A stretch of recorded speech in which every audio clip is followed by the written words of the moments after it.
Bueno, hoy tenemos un muelecito que parece que está un poco malito, así que le vamos a dar su buena inyección. ¿Alguien sabría decirme para qué hacemos esto? A ver, que cogemos así, con un líquido. Vamos inyectando, poco a poco. Un agujero, otro agujerito. ¿Para qué creéis que es esto? En todos los agujeros que tenga, se va inyectando un producto. ¿Para qué creéis que es?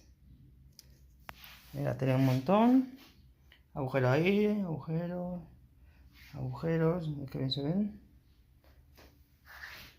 Venga, a ver qué sabe decirme para qué es esto.